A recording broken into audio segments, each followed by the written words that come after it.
یو اهمه او ضروري مسله چې آیا په ویښتو او په نوکونو کټ کولو سره اودس ماتیږي او که نه.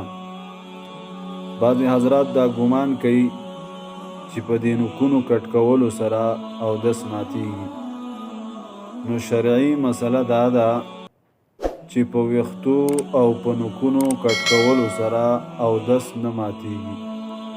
خو که چرې دا نوکونه سړی داسې په ویښ کې بعضې نوک کټ کړي چې د هغې سره دا ګوته وینې شي او خوږ شي، یا یو سړی ویښته د کټ کولو په ځای باندې اوباسي او د ویښتو د اوباسلو سره د جسم نه وینه وبهیږي، نو په هغې سره اودس ماتیږي.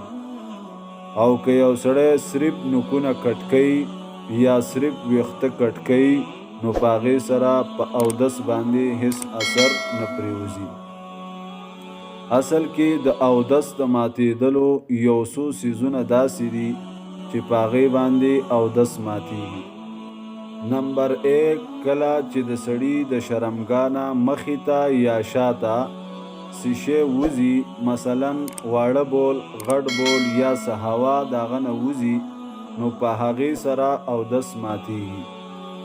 یا د سړي د بدن د څه حصې نه نجاست پلیتي وځي او وبهیږي، لکه د سړي څه ځای وینې شي، وینه ترې وبهیږي، یا څه دانه د هغې نه وبهیږي، نو په هغې سره د سړي اودس ماتیږي. دغه شانتې د یو سړي په ډکه خوله باندې الټۍ وشي، نو په هغې سره اودس ماتیږي. یا یو سړی په حالت د اودس کې ډډه ووهي او اوده شي، سیشي ته، ستنې ته یا دیوال ته ډډه ولګوي او اوده شي، نو په دغه اوده کېدو سره هم د سړي اودس ماتیږي.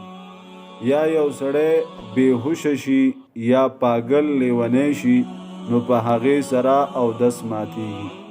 یا یو سړی داسې دی چې هغه د رکوع او سجدې والا چې کوم منځونه دي، په هغې کې یو سړی په زوره باندې قهقها ولګوي او وخاندي، نو په هغې سره هم اودس ماتیږي. نو دا یو څو څیزونه داسې دي چې په دې سره اودس ماتیږي.